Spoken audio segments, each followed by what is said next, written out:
Hi friends, எல்லாரும் எப்படி இருக்கீங்க? இன்னைக்கு நம்ம சத்தான ராகி தோசை எப்படி செய்யறதுங்கறத இந்த வீடியோல பார்க்க போறோம்.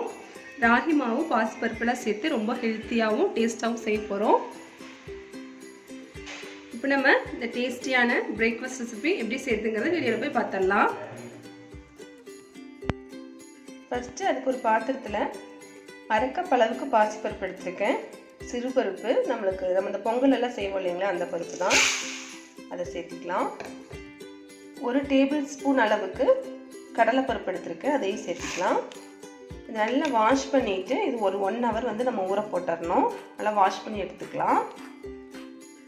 பாருங்க, ஒரு 2-3 தடவை நல்லா வாஷ் பண்ணிவிட்டு ஊற போட்டாச்சு. இது ஒரு 1 hour ஊறணும். ஊறினதுக்கப்புறம் நம்ம எப்படி செய்யறதுங்கிறத பார்த்துடலாம். பாருங்கள், பாசிப்பருப்பு நல்லாவே ஊறிடுச்சு. இது தனியாக எடுத்து வச்சிடலாம். அதுக்கு முன்னாடி ஒரு பாத்திரத்தில் 1 கப் அளவுக்கு ராகி மாவு எடுத்திருக்கேன், அதை சேர்த்திக்கலாம். இப்போ அதே 1 கப் அளவுக்கு தண்ணி சேர்த்து நல்லா மிக்ஸ் பண்ணி விட்டுக்கோங்க. கட்டி எதுவும் இல்லாமல் நல்லா மிக்ஸ் பண்ணிக்கலாம்.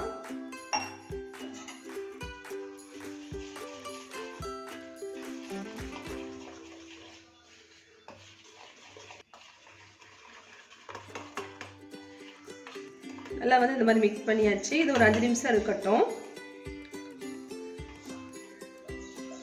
இப்போ நம்ம பாசிப்பருப்பு தண்ணி இல்லாமல் நல்லா வடிகட்டி எடுத்துகிட்டு வந்துடலாம். ஒரு மிக்ஸி ஜார் எடுத்துக்கோங்க. அதில் நம்ம ஊற வச்சுருந்த பாசிப்பருப்பை சேர்த்திக்கலாம்.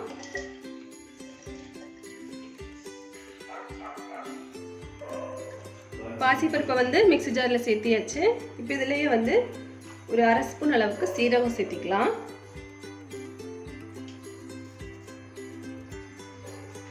2 வரமிளகாய் சேர்த்திக்கலாம். இதுலேயே உப்பு சேர்த்து அரைச்சி எடுத்துக்கலாம். நல்லா கொஞ்சமாக தண்ணி சேர்த்து நல்லா பேஸ்ட் மாதிரி அரைச்சி எடுத்துக்கலாம். அரைச்சிட்டு நான் உங்களுக்கு காமிக்கிறேன். பாருங்கள், நல்லா இந்த மாதிரி பேஸ்ட்டாக அரைச்சி எடுத்தாச்சு. இப்போ இதுலேயே நம்ம கலந்து வச்சுருக்கிற இந்த ராகி மாவையும் சேர்த்து நல்லா அரைச்சி எடுத்துக்கலாம்.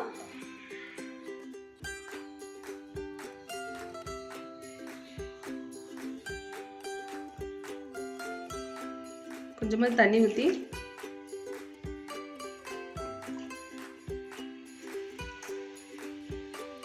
இதை நம்ம அரைச்சி எடுத்துட்டு வந்துடலாம். பாருங்க, நல்லா அரைச்சி எடுத்தாச்சு. இதை ஒரு பவுலில் மாற்றிடலாம்.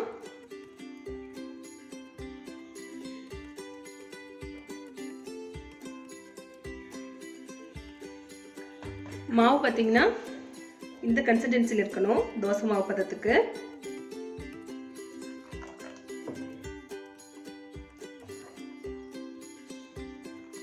இப்போ நம்ம தோசை ஊற்றிடலாம்.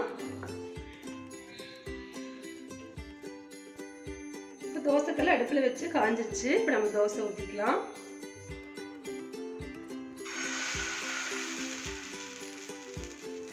நீங்கள் இதிலே கூட வெங்காயம், பச்சை மிளகாய் அந்த மாதிரி கூட கட் பண்ணி சேர்த்து சுடலாம், நல்லாயிருக்கும்.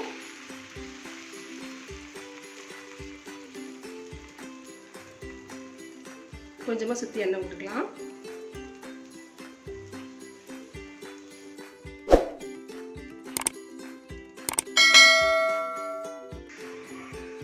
பாருங்க, ஒரு சைடு செவந்துடுச்சு. இப்போ திருப்பி போட்டுடலாம்.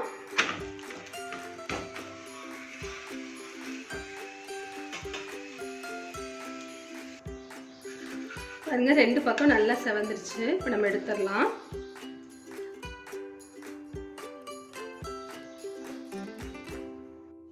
பாருங்க, நம்ம சத்தான டேஸ்டான ராகி தோசை சூப்பராக தயாராகிடுச்சு. அது கூட நான் இன்னைக்கு தேங்காய் சட்னியும் நல்லா கெட்டியாக அரைச்ச தேங்காய் சட்னி வச்சுருக்கேன். இன்னொன்று பார்த்தீங்கன்னா ஹோட்டல் ஸ்டைல் கார சட்னி. இந்த சட்னி ரெசிபி எப்படி செய்யறதுங்கிறத நான் வீடியோவை டிஸ்கிரிப்ஷன் பாக்ஸில் கொடுக்குறேன். நீங்கள் தேவைப்பட்டுச்சுன்னா செக் பண்ணி பாருங்கள். இது டேஸ்ட்டு சூப்பராக இருக்கும். நம்மளோட டேஸ்டியான சத்தான ராகி தோசை தயாராகிடுச்சு.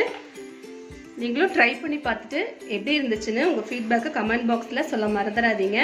இந்த வீடியோ பிடிச்சிருந்தா லைக் பண்ணி, ஷேர் பண்ணி, கமெண்ட் பண்ணிக்கோங்க. மறக்காமல் நம்ம சேனலை சப்ஸ்கிரைப் பண்ணிக்கோங்க. தேங்க்யூ.